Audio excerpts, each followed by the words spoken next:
Cool. So yeah. So what do you want to get into today? Do you have a plan? No, not necessarily. I did. Let's see. I took some notes yesterday. Things that I was having some issues. So this actually came up over the last week. Someone was talking to me on Discord, and they said a lot of people have been doing this min raise out of the small blind when it's just blind versus blind. Sure. And I guess the idea is that people overfold too much, so it's just an easy way to get them to fold. I took this note because I want to look up later today, how to properly defend versus that. Basically, all I've been doing is just kind of raising every time they have it with any two cards. Most of the time they fold, and then I just give up if they don't. I think I've actually only seen this happen like maybe 5 times this week, and only once it actually like the person continued through the hand. And then this one was like how to play medium pairs and three-way pots. So this happened a couple of nights ago where there was a raise, a flat, and then a 3-bet. We had 10s, and we were going to be in the middle, for the entire time, because it was like one of the blinds was the 3-bet or re-raise, and it was just me and then a flat behind me. What do you do with 10s in that situation? I think we were like 40 or 50 big blinds deep. I didn't feel like it was necessarily appropriate to just ship at that spot, but sure. I'll try to. Yeah, let me try to just tackle them one at a time. So big blind. So yeah, you can leave it up. So like the big blind defend versus small blind min raise, like you obviously call a lot. So there's not like it's not a situation where we're going to do a ton of folding. So I'd make probably 5% fold. Now obviously it depends on the stack depth. The shorter we get, like we might introduce a few more folds. Deeper we get, probably less folding. But I would be using like a 95% ish call versus min raise, particularly as we get deeper, and then again I'd fold a little bit more than that potentially if we're shallow. So lots of calling or defending. As far as 3-betting, we're going to 3-bet polarized. So when you 3-bet, you don't want to 3-bet all the time. So like it sounds like you might be overdoing it at the moment. But when you 3-bet out, you want to 3-bet polarized. You're going to be blocker oriented in the polarized distribution. So you're not going to 3-bet with like 7-2 offsuit, which would be polarized technically, but you're going to 3-bet with like King-2 offsuit. Yeah. So that's going to be like the hand classes that we 3-bet with, kind of like polarized blockers if you want to think about it that way. And so don't fold much. Use a lot of 3-bet polarized. Call the middle, so you're calling with a condensed range. Don't over 3-bet pairs, which is very common. So don't over 3-bet with like 9s. Particularly if the reason that they're doing it, and there are actually some stables. I don't want to culturally these stables are actually congregate around like one country, but I'm not going to reference that. But there's a subset of stables that I think this strategy is like very effective right now, and they come from one country, and it's been brought to my attention. That's why I'm very familiar with this actually. I'm very familiar with this strategy, and yeah. So you call a lot, defend by 3-betting, trap further down, so flat more pairs. So don't always 3-bet like 8s or 9s or something. Flat further down, trap more pairs, because the preflop range, the thesis that they're deploying is like this guy folds too much. So the preflop range they're doing with is very weak, and which is a reason to 3-bet for sure. And you do want to deploy that polarized 3-bet, but it means like a hand like pocket 9s has like 2 over, might have 2 overcards more often. And it certainly has like is up against 2 undercards more often, so it's got like that 80-20 equity more often. So don't like over 3-bet the pairs in position. Be more willing to flat them. 3-bet call with like obviously your ace highs.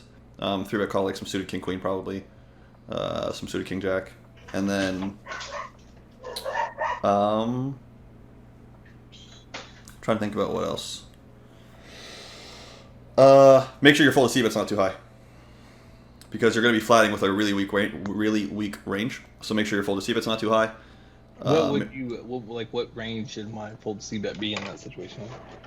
So my understanding is like they're min raising and then they're using like a quarter pot stab. like most of the time. So fold percentage should probably be around 20%. Okay. So like like if you're throwing darts at your range, you basically just call with the whole thing. But like you get to pick the hands that like really suck and fold those. So yeah. So like if you're finding like you're up against that strategy like a lot, those would be like the kind of macro ways to deal with it. Make sure you're two betting flops enough as well, because like they're using like this really high frequency min raise, which are with a weak range, and then they're using this like really high frequency stab with a weak range. So make sure you're two betting enough. So like make sure you're two betting your top pairs. Make sure you're two betting your enough bluffs to go with it. So that's like mostly how I deal with something like kind of broad top down idea that's like causing you some problems. That's how I'd mostly cope with that. The second part is how to play medium pairs and three-way pots, or when three-bet heads up, in position, out of position. So how to play medium pairs and three-way pots, there's a lot of folding if you have, if you're sandwiched, which is kind of what you were talking about. Like if you're sandwiched with these medium pairs and they don't touch the board, so if you've got like pocket pairs, for example, which I don't know what you meant, but if you're talking about pocket pairs, those I think sandwiched, like those can fold in a lot of situations. Not all, but when I've seen them in simple three-way, there's like some folding, depending on exactly what positions we're talking about. So it's kind of vague, so not as helpful as I'd like. Not as helpful as I'd like. But they don't interact with the board. They don't block anything. So like you shouldn't, particularly if the bet sizing starts to get bigger, you should feel like more comfortable folding early. I think like as the bet sizing gets bigger, the range starts to get more oriented around top pair plus, and as the range starts to polarize in that way and starts to get less linear. And gets more, that's right. As the range gets less linear and more polarized, and then you just don't block anything relevant, I think that those hands deteriorate really quickly if you're talking about pocket pairs in that three-way situation. So I just fold them. Again, if they're betting really small, or if the positions are really late position, it doesn't work that way. I mean, again, it's vague. It's kind of complicated, but that's how I think about it. In a loose way. Let's say you were in Sure. low jack. And you had a pair like I'm curious. Really, my question is like, should I be putting hands like tens in the same grouping as like sevens, eights, and nines, or maybe nines should even be with tens? Because in some spots I look at those pretty comparable. But if I'm like in the low jack and I open, and let's say the button flats, and in this particular situation, the button would have like a high percentage of flats. Like I look in their stats through my HUD, and like they do a lot of this. Mm-hmm. Like maybe they have like 30% of the time they're just calling pre-flop two bets from the button, and then the big blind raises. Like the situation I was in specifically was with tens, and that's why it put me in a tough spot, because one of the guys I was talking to the hand with was like, "Oh, well, you should ship it." What was the flop? What was the flop? We haven't had a flop yet. This is all pre-flop. Oh, okay. So I apologize. I'm facing the big blind raise. What do I do here with tens? Do I flat? We're about 50 effective, and it's like, do I flat and see a flop? It was, I think, like a 3.5x raise. It wasn't even a huge raise. Okay, so now I understand better. So can you give me the positions again? Low jack, button flats, and big blind raises. Yeah, shipping is good. Ship it.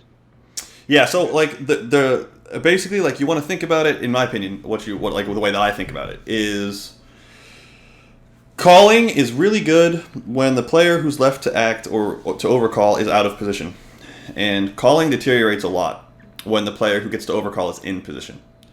So basically, like, I'm gonna think about it as follows: if the player who is behind me, or is in the overcall position, if that player is out of position against me, then I'm gonna not disregard them, but like, they're much less concerning, because by definition that player is in a small blind. So the small blind overcall is usually weak and capped.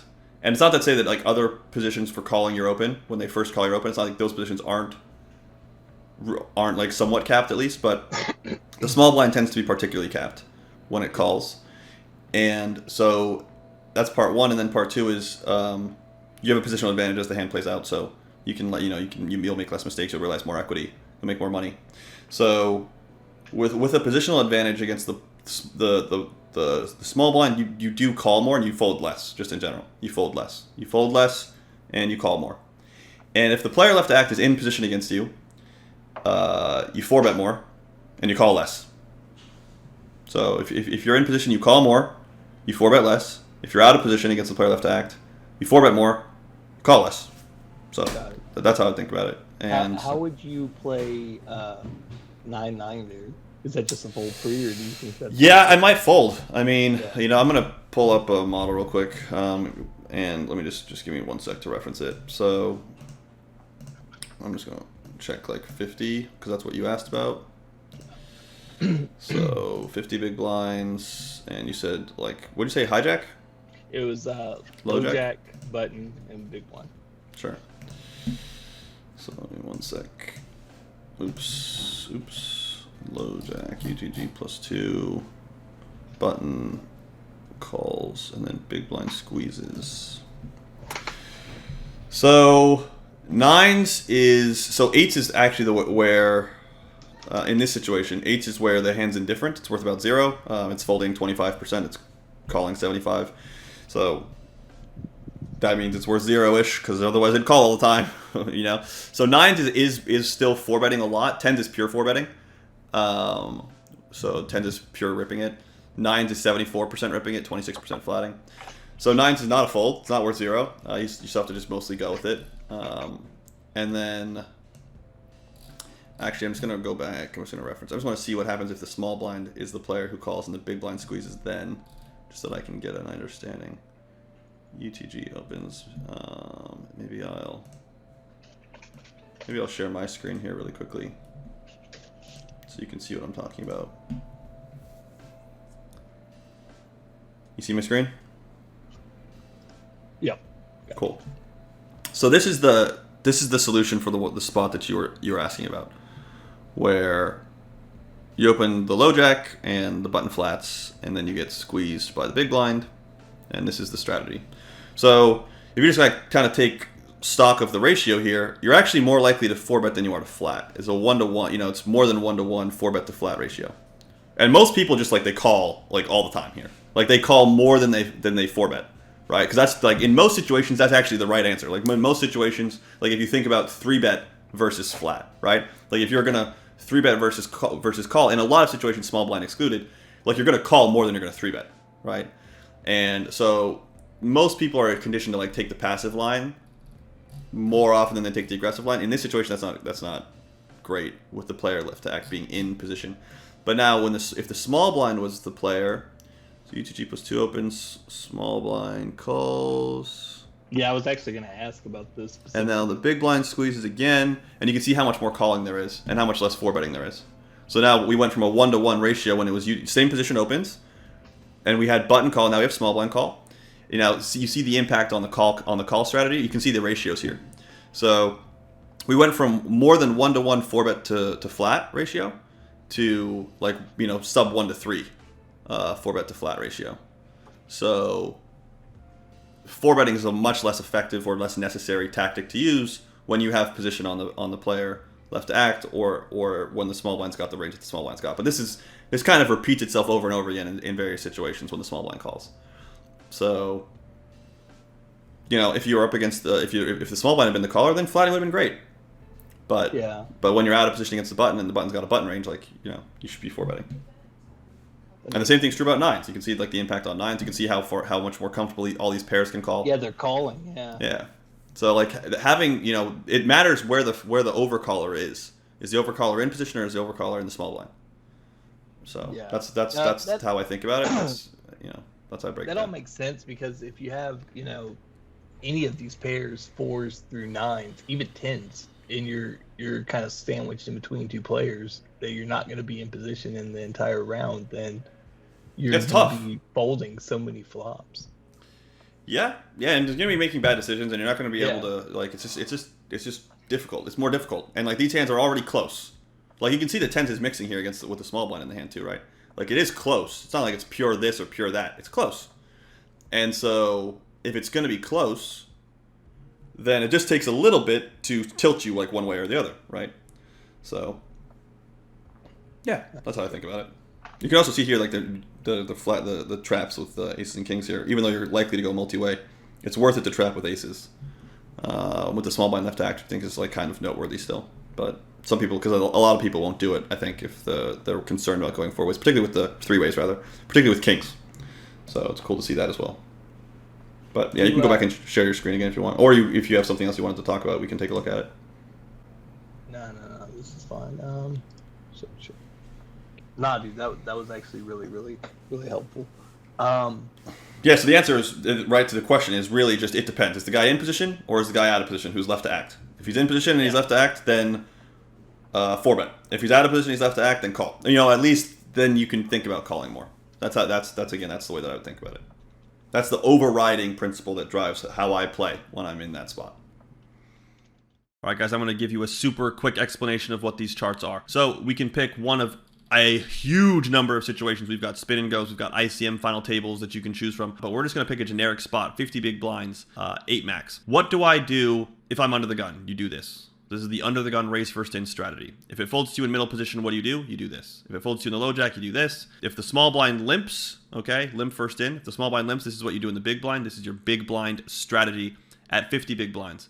What if under the gun opens and I'm in the big blind? Then you do this. What if the cutoff opens and I'm in the small blind? Then you do this. So this gives you the complete strategy. It's comprehensive. It's all of pre-flop. You don't need anything else. It's only $20 a month. I've paid thousands of dollars for this material before. Okay? This is what you need to get better at No Limit Hold'em. Go get it. Okay. Sweet.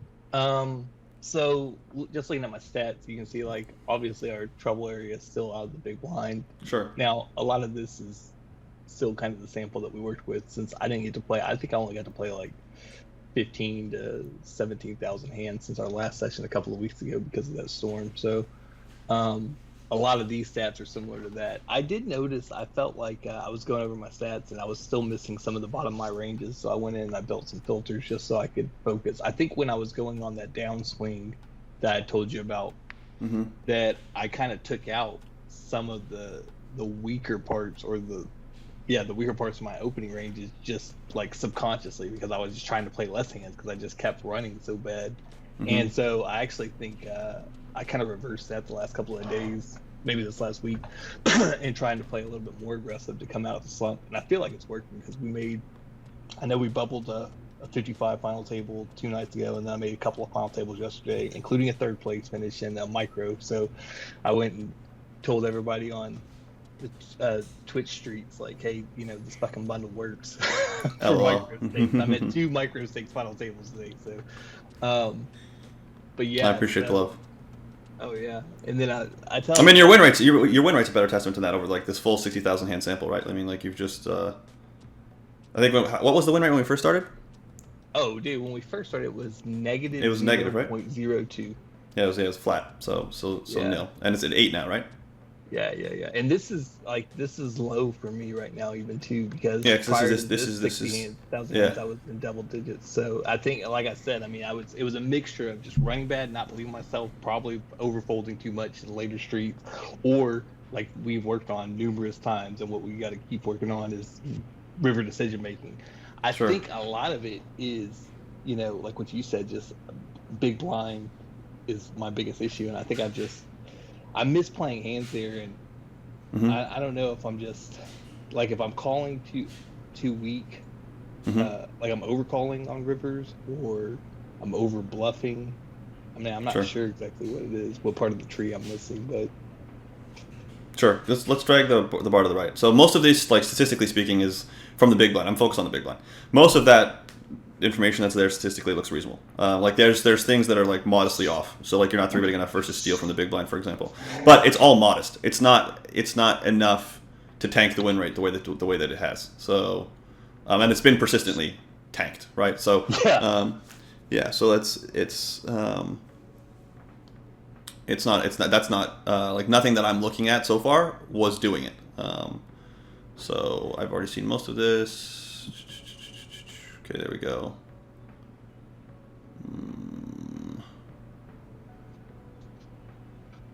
Yeah, you're actually a big part of it is like I think also that you're not betting enough after flop gets checked through. So maybe we'll take a look at some of that. But yeah, okay. So now let's go back to the statistics tab. I've got an idea what I want to look at. So we're just going to look at like opportunities to bet the turn, or bet the river, or raise the turn, or raise the river. So we're going to look at both because we're not going to just look at rivers. So let's go actions, opportunities, turn, opportunities. Just scroll back up. Yeah, any bad opportunity, and then nope, guide filter. Turn, raise, turn opportunities, raise opportunity, any raise opportunity. Add filter. Oh, is that? No. I mean, it doesn't matter. You can do it. Don't do it. It won't matter. So left click both of those. So shift and left click the next one. Thank you. And then hit or. And then add filter. River. Opportunities. Any bet, any raise. So the same two. Can you do them both at the same time right here? Yeah. You're good. Left click with both of them. Ungroup on the right. Press or. Shift and click the one above it. So shift, yeah, and then press or again. Save and apply. And then just double click the big blind, or left click double click the big blind. The left click's because it's going to populate at the bottom. You've got it set up. Yeah, we're in a summary, not overview, so that should work. Cheers, brother. Let's go. Call standard. Yeah, it's tough spot. I'd probably fold. All right. Yep, it's good. Check's good. This was just a total stab. I know it's probably not correct, but it's like, okay, if he doesn't fold here, I'm going to give up. Now, the question is, do I actually give up? So, well, I mean, that's one of the questions. The other question, at least for me, is this, and I'm just going to try to reference a model really quickly. I don't think you bluff this type of air. That's my assumption. So my personal assumption is that this is, for me, this is not the way that I stab the flop. Okay. I think you need more than this. So like having a jack would be one way, like jack X no kicker. Having a gut shot with 9-8 would be one way. Having a backdoor flush draw with like 7-8 or something, you know, which is not ideal, but like maybe a 5-6 or a 4-5 backdoor flush draw is another way. That doesn't sound to me like enough betting, which is why I want to check, because like the way that I'm thinking about it intuitively, it sounds like it sounds like a narrow range, but I think it's kind of supposed to be a narrow range. It's not like this is a situation that's you know, it's not like a phenomenal spot for you by any means. So I'm just going to see if I have a model that I actually think is worth referencing. So I don't have this, but I have Queen Jack 3 Rainbow, which... Oh, this was at a final table too. This is the final 4 people, by the way. Okay, then I would have been even tighter. Yeah. So like, I'm just now realizing that too. I was like, maybe this wasn't such a great... Good? Yep. And okay, so Villain's got a betting range. I think Villain's gonna have a betting range on the Queen 10-3. I don't think Queen 10 deuce. I don't think that this is gonna be like dramatically different or anything. So when Villain checks here, this is the betting range. Now, how does this look? So first of all, there's like a lot of pairs of threes that are betting. So like a large fraction of the bottom pair component does in fact bet, which I think is something that a lot of people would miss. Obviously, we're betting a lot of Queen X. We're not betting as much Jack X, which I think is reasonable. It's not none for board coverage reasons, but there's not a lot of it. When we look at a hand like 6-5 offsuit, I'm not betting enough of it. So you know, I'm not betting this much of it. So that's just the truth. And yeah, I mean, like the combos of the deuce of them are very important to like be high frequency checks. I know I would have bet enough 5-4. I don't think that's easier, obviously. On this Queen Jack 3 board with the 3 to a straight, 3 to like that one, not 3 to straight, 3 to flush, but 3 to a straight, that one's easier. I would have missed this one. I wouldn't have been betting 8-7 much at all. So I would have just been like kind of purely checking these hands. I just need to do more mixing. You know, like the king high hands, like there's a lot of checking from the king high region, particularly like the medium king high region. The 6x and 7x here, which is very disconnected from the board in both directions, to the 3 and to the jack. The 6 and 7x block is very passively played, which is obviously which makes sense, and it's kind of like a shortcut I'm going to use for how to think about it going forward in this situation, where you just kind of like identify like which cards are like the least effective, and so like the 6 and the 7 are the least effective cards, and if you don't have like 1 or 2 of those cards, you're probably going to find like more betting than it might feel is appropriate. And so like, you know, because anything with a 4 makes sense, right? Like 3 to a straight, but like anything with a 5 is better than I thought. 5-6 better than I thought, and then like 7-8's better than I thought with the backdoor 9-10. So yeah, your play was good. I think your bet's good. Well, I think like specifically in this situation, well, let me share my screen back with you. I was actually curious if you still have that model up. We can see what we're supposed to do next, because that's where I'm gonna run the most problem. I'm sure. Sure. He called. Sure. When he called, and then the Jack of Diamonds comes in on the turn, and it's like, do you keep firing with? Yeah. So this is gonna be like, this is where like having the model sucks, because the 10 and the king are both like, are neither one of those cards are really appropriate for the situation you're actually in. Yeah. So now when you have, so like, but you know, I'll show my screen again. So that being said, like when you do bet these hands, you are doing so with the diamond, which makes sense. I mean, like, if you're going to bluff with these hands at all, it's going to be with the diamond blocker, where you block flush draws that might check raise or not, or at least not fold. So that makes sense. Like ace 5 of diamonds, for example, is definitely going to call. Ace 6 of diamonds is definitely going to check call. King 6 diamonds, same thing. So like blocking the diamond's helpful. So that makes sense. Like that's pretty clean. There's not a lot of betting from this region, even with the diamond. There's still majority. I mean, it's close, and they look kind of like flips, I guess, with a diamond. Let me just see if I can actually do it this way. Yeah, it's 45% bet with a diamond. It looks like, yeah, like right around 40 to 45% bet with the diamond. So with the 6-5, so it's not a terrible barrel with that diamond blocker that you've got. It's also not an amazing barrel. There's a lot of like open-ended straight draws with the 9, a lot of gut shots with the 8. Those are pretty high frequency bets. They also tend to have a diamond just because of the way that we bet the flop. But yeah. Hey, can you go back real quick and just show me how they were supposed to react to the flop c-bet? So 27% fold. We would have expected 25% fold with a basic math model. 1/4 is the bet, so 25% fold. And then we would adjust a little bit upwards because this player's out of position, so the EV of checking for in position is actually a little bit higher. So 27% is actually like right on target for what we would have just guesstimated without seeing the model. So if you would have asked me, I would have guessed like 28. And so 27 is like right there. And so like the fold, and then the actual folds, like the 7, the 6, the 7, same idea, which obviously makes sense. It's about the board, not the in position range. So anything with like a 6 or 7, it's just like tragic. Anything that's like not that is kind of like being played. So King 2 offsuit's still like is still a VPIP. It does have an element of indifference with the dangler to the 3, which means that like once you get to King 4, you have to call pretty much all the time. So like some King Deuce has some indifference to it. Obviously very difficult to fold backdoor flush draws, but you're still seeing even backdoor flush draws. Or no, you're not. You're not seeing backdoor flush draws. They don't check much. But yeah, very very difficult to fold backdoor flush draws unless you have a deuce in your hand. And yeah, that's mostly how I'd think about it. Or that's how I'd break this down. Alrighty, makes sense. Cool. See, I just I feel like in a lot of these spots, people are going to be folding, especially on the flop. People are going to be folding their 2s. No, I don't think so. I mean, like maybe like they'd have to be really weak.